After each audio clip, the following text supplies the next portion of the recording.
Hello बच्चों, let's read a given question. The question says the property which is common to both light waves and sound wave is that option A both are electromagnetic wave, option B both are reflected by the surfaces, option C direction of propagation is perpendicular to the direction of vibration of the particle of medium, option D both need a material medium to travel from one place to another. So इस question को समझने के लिए we need to understand about the concept of classification of wave. तो as a की concept हमें पता करना होगा कि वेव को हम किस बेसिस पे क्लासिफाई करते हैं. Classification of waves. So basically waves की अगर हम बात करें सो दो तरीके की वेव्स वी हैव स्टडीड. एक तो है वो वेव जिसको मटेरियल मीडियम रिक्वायर्ड होता है जिसे हम कहते हैं मैकेनिकल वेव, और एक होती है नॉन मैकेनिकल वेव. ठीक है ना. So this are broad classification we are doing over here. ठीक है. मैकेनिकल वेव में ये वो वेव है जिनको material mediums are required. Material medium required है. यहाँ पे no material mediums are required. ये वैक्यूम में भी ट्रैवल कर सकती हैं ऐसी वेव, नॉन मैकेनिकल वाली. ठीक है. अब इनके अगर हम फर्दर इसको क्लासिफाई करें तो we have studied mechanical wave के दो कॉमन टाइप हमने पढ़े. एक है लॉन्गिट्यूडनल वेव, और एक है ट्रांसवर्स वेव. ठीक है. और यहाँ पे अगर हम बात करें नॉन मैकेनिकल की, सो इसमें बेसिकली एक टाइप जो हमने पढ़ा है वो है इलेक्ट्रोमैग्नेटिक वेव. इलेक्ट्रोमैग्नेटिक वेव यहाँ पे बेसिकली मीडियम पार्टिकल तो नहीं होता because it travels no material medium is required, so it travels through vacuum, right. So इसका नो मटेरियल मीडियम का मतलब ये है कि वैक्यूम से ट्रेवल करती है. अब वैक्यूम का मतलब यहाँ पे क्लियरली ये है कि there is no medium present.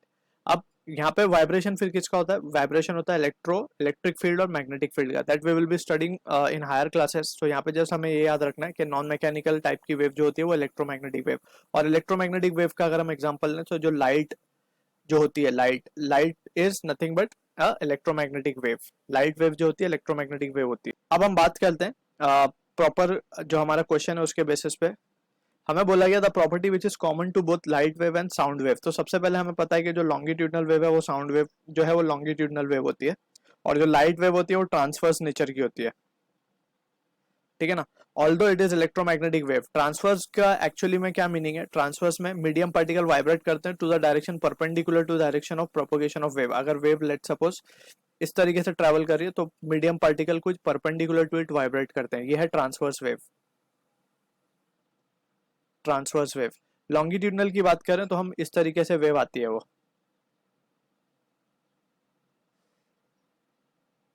Right. यहाँ पे हमारे को मिलता है compression, rarefaction and wave is travelling in this fashion, और पार्टिकल जो है वो इस तरीके से वाइब्रेट करते हैं parallel to the direction of propagation of wave. तो ऐसी वेव को हम बोलते हैं लॉन्गिट्यूडनल वेव. ठीक है ना.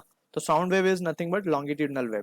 अब हमसे क्वेश्चन में बोला गया कि कॉमन क्या है दोनों के अंदर. तो सबसे पहले अगर हम ऑप्शंस को देखें, डी ऑप्शन को अगर हम देखें तो बोल रहा है बोथ नीड मटेरियल मीडियम. तो दिस इज इनकरेक्ट, क्योंकि लाइट को तो मटेरियल मीडियम लगता नहीं because it is an electromagnetic wave. But on the other hand longitudinal wave जो कि एक साउंड वेव है, जो कि एक मैकेनिकल वेव है बेसिकली, तो उसको मटेरियल मीडियम रिक्वायर्ड है. तो दोनों में ये कॉमन नहीं है.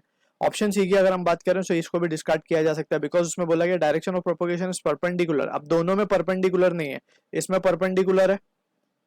इसमें मीडियम पार्टिकल का जो वाइब्रेशन है का वाइब्रेशन का जो डायरेक्शन है perpendicular to the propagation. Propagation इस तरीके से, वाइब्रेशन इस तरीके से. तो देख सकते हैं दोनों के बीच में 90 डिग्री है.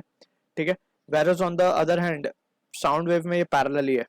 ठीक है ना. जो डायरेक्शन में वेव ट्रैवल कर रही है उसी डायरेक्शन के टू एंड फ्रो पार्टिकल जो है वाइब्रेट कर रहे हैं. ठीक है.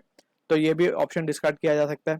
ऑप्शन ए को बोला जाए तो ये भी डिस्कार्ड किया जा सकता है. Both are not electromagnetic. Light wave are electromagnetic but is electromagnetic but sound wave is not electromagnetic. तो ऑप्शन बी बचता है जो कि करेक्ट आंसर होगा. इसमें होता क्या है कि अगर कोई रिजिड सपोर्ट है यहाँ पे, लेट सपोज कोई एक रिजिड वॉल है हमारे पास, ये एक वॉल है बेसिकली.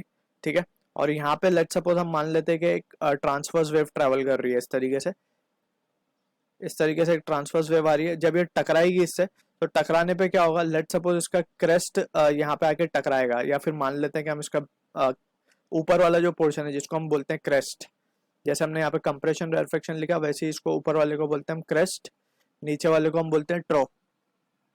ठीक है ना. नीचे वाला होता है हमारा ट्रफ. ठीक. तो यहाँ पे जब लेट सपोज क्रेस्ट टकरा रहा है तो ये टकराने के बाद ये क्रेस्ट बन जाता है. इस तरीके से ये वेव जो है वापस ट्रेवल करते आती है. ठीक है. तो ये है रिफ्लेक्शन.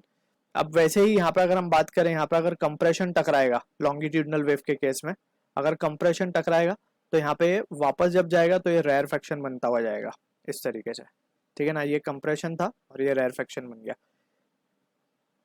और वाइसा वर्सा भी ट्रू होगा, रेयरफेक्शन टकराएगा तो कंप्रेशन बन जाएगा। तो इस तरीके से रिफ्लेक्शन का फिनोमिना वी कैन इमेजिन, और दिस इज द फिनोमिना। यहाँ पे हम देख सकते हैं both are reflected by the surface, तो यानी कि दोनों ही रिफ्लेक्ट होते हैं। तो option B will be the correct answer for this. I hope you understood the solution. All the best.